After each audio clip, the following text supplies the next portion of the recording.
Welcome guys, welcome to Creative Asia Studio.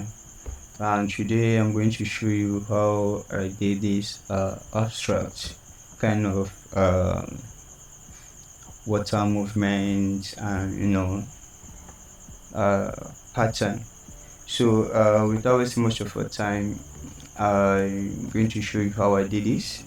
So please tag along. If I Houdini beginner, I would suggest you go and search for beginner tutorial. Though I'm going to drop a beginner tutorial very soon, so stick along. So the first thing I did is to bring in a sphere. You bring in a sphere and you set the radius to 0.5, and that is automatic this thing that comes with it, radius. So what I did is just to set the scale to 0.6. okay, then bring in a line also, and this line right here,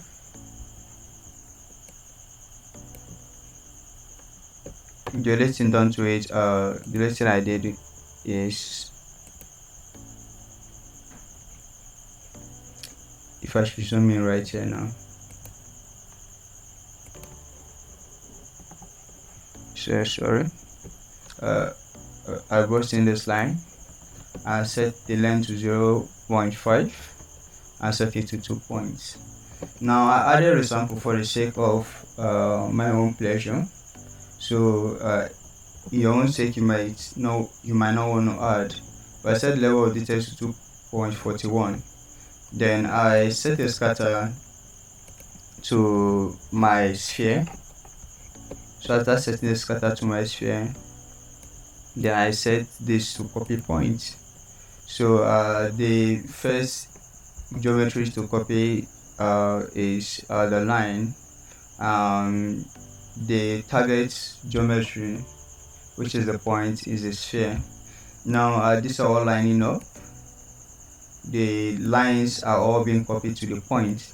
Now for us to get what we want to do, we have to create a root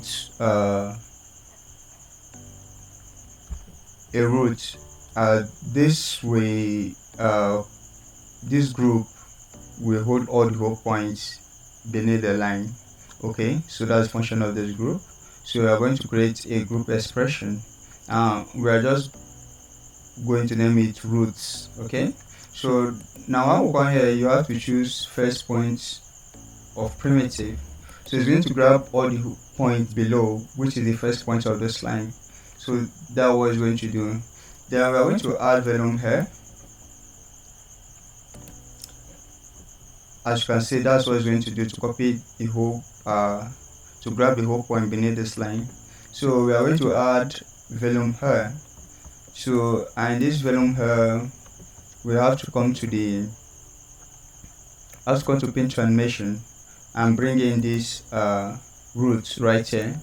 So, and you can play with these settings, okay, but I have to set mine to soft for it to start working properly as I want. So this wasn't the normal setting, it was set to same as position. So you can find the setting and play with this, the stretching, the damping. We can play with the plasticity. Okay, you can play with the blend. Okay, you also play with the breaking and all that. So you can play with all this to add more flow to what you're doing. So next thing to add is a Vellum solver. Okay, so add a Vellum solver. The only thing I played with is coming here to the first, and at the wind drag, just have to set it to 0.1. okay, at the wind drag, you just have to set it to 0.1. Then coming to the solver, if we are to play with this, then it can be set to 1 or 0.5. So the more you set it, the more it will change the flow of your animation. So then after setting the Vellum solver. If we should play this is what we'll have right away. So and this is going to move according to the wind pattern.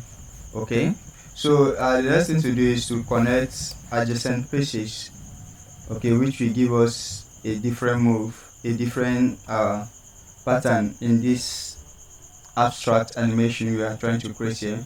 But first you have to set it to adjacent point. After setting it to adjacent point, you have to search radius to 3.86 and max search radius to 331. So this is what works for me. Something, a different value might work for you, but this is actually what did work for me. So after that, I had to add attribute blow. Okay, and the attribute we are looking at here is the position attribute. Okay, now I set my blow iteration to 50. Okay, then the step size, you can play with this also, but this is the mode right now, ablation. So after adding this attribute blow, it helped to create this and also make it connect with each other the more. So I added, because right now if you can look here, we're having a lot of attributes. Okay, we're having a lot of attributes. So, and this is coming because of the Vellum and all that other node we have to add. So create an attribute delete, and we have to delete non-selected but keep only the velocity. Okay, so now we have to add attribute adjust color. Now this is where the beauty of what we are doing starts showing forth. Okay, so you have to set this to ramp attribute. Then after setting it to ramp attribute, make sure that you're having we have the CD. Okay, so as you can see, I set it to position. So make sure that I'm just going to put reset. What we have is a CD and where is set to point. Okay, so in this color ramp, I'm just going to, we have different variation. Okay, so but what we want to visualize is the velocity of this object right here. So in which the source attribute, you just have to set it to vel. Okay, then you can play with this. Okay, so you can play with infrared, you can play with plasma, you can play with inferno, which is the one I'm using right now. So you can also customize this to your choice. Okay, twilight shifted. Okay, so you can always customize this to the color of your choice and ramp it the way you see fit. So I think after doing that, I personally try importing it to Solaris, but before you do that, make sure you set the width. Okay, float at weight, the weight attribute. Then you create a channel float and you name it weight, and after that you click here and you create a slider. Now I set this to 0.001.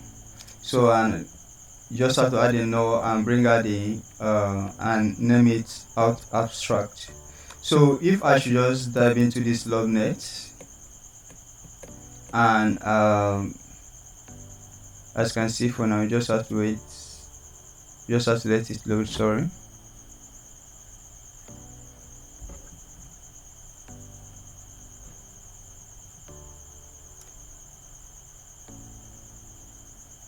Okay, we are having it right here. You can see how big the geometry is now. So it is the weight that is going to help you, control what you're seeing right here. Okay, so let me just go back, and if we click on this triangle now and go back to log, we see this is being set and this is looking nice. It's looking all nice there. So if I should make my background dark, so you can see what we have here. So please like, share, subscribe, and don't forget to turn on the notification. See you next time in my next video. Bye.